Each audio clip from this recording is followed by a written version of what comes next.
Hello everybody, welcome back to another meal prep video. Today I have another nutritious and healthy meal prep, probably good for about 3 or 4 days worth of food, and these are really easy recipes to make. Anyone can make them, so let's get started with the video. Alright, so for breakfast, I actually don't need to prep anything because I'm going to be having one of these Nosha pouches. And Nosha is basically like a super healthy meal in a pouch or a packet, whatever you want to call it. And it gives you tons of nutrients and possibly the most convenient way because all you have to do is add a bit of water with a pouch and just shake it up.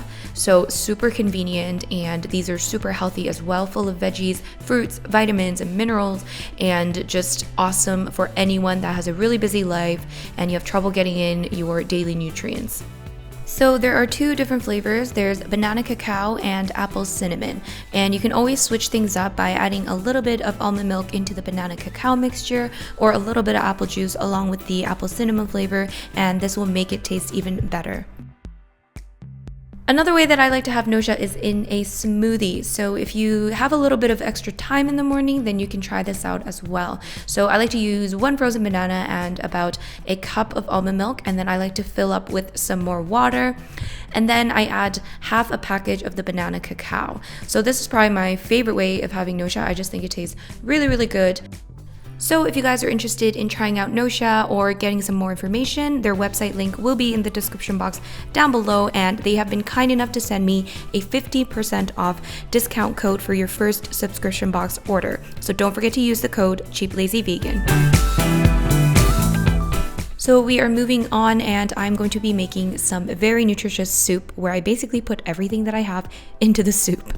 So the first thing I did was make some beans. So I like to make my own beans, guys. So if you want to know how to make your own beans from scratch, then I will leave some information in the description box down below. And I do like to rinse out the beans pretty well after I make them, so make sure you do the same.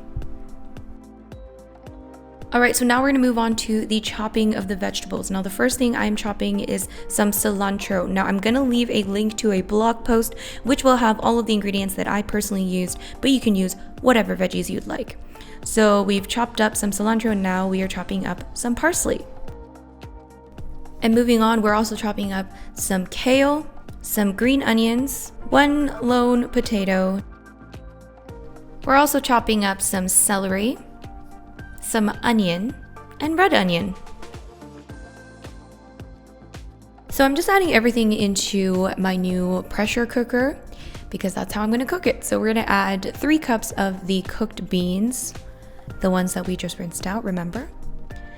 And now I'm adding a cup of dry red split lentils. And you don't have to cook this in a pressure cooker if you don't have it, but yeah. I'm also adding a can of chopped tomatoes. I'm just kind of flattening it out a little bit. And if you don't have a pressure cooker, you can just make this in a big pot. Okay, so we're adding some water. So I'm just adding, I think, about 4 cups of water. You can add more. This became more of like a stew, I guess. I'm adding here some garlic powder and a bit of Italian seasoning. And then here I'm just adding a veggie bouillon cube.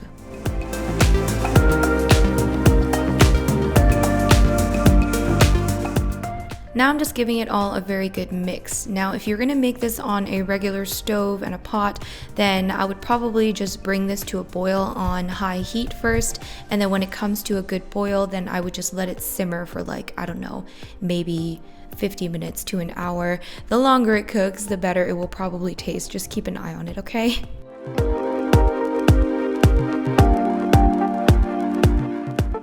So while that is cooking, we are going to move on to the next thing we're making, which is going to be a bean spread slash dip.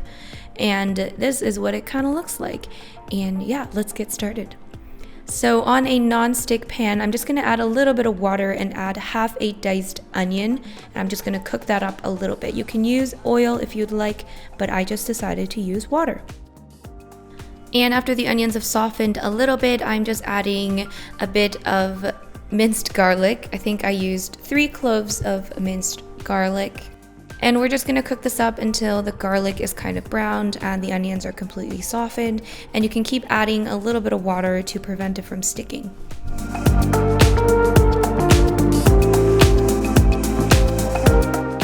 And once that is cooked, I'm just going to add it into a food processor along with 2 cups of the cooked beans that we made earlier. See how much use we're getting out of those beans?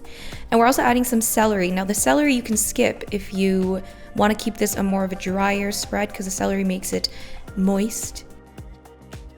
And we're also adding some green onion, diced green onion. We're also going to add a bunch of cilantro that I've chopped up. And we're gonna add the juice of 1 lime and also a bit of salt and pepper to taste. And then we're gonna process it. And now you can use this as a dip, you can use it in a sandwich, you can spread it into a wrap, whatever your little heart desires. So by the time you are finished everything, such as cleaning up and all that stuff, your stew should also be finished. And mine turned out something like this, and it was very delicious. Now, once again, don't forget, you can change things up and customize it. You can make it simpler if you'd like, okay? And then, of course, you can now put things into little containers, take some pictures for Instagram, tag me, Cheap Lazy Vegan, you guys know what's up.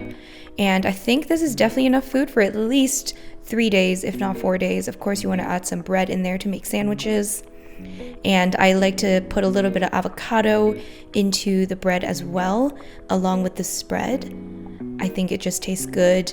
And if you want to take it out for lunch, I kind of like to keep it separate so it doesn't get soggy, you know what I'm saying? And yeah, you can also have it with some pita bread, spread it on some pita bread with some carrot sticks. I mean, the options are pretty much endless, so just knock yourself out. I really do hope you guys try out these recipes. They're really easy to make. I mean, anyone can make them. And of course, don't forget to try out Nosha. Check them out. Check out their website. And yeah, this is my meal prep. Very healthy. I hope you guys enjoyed this video, of course. Don't forget to give me a thumbs up if you did enjoy it. Do not forget to subscribe if you haven't already. And I will, of course, catch you guys in my next video. Bye-bye!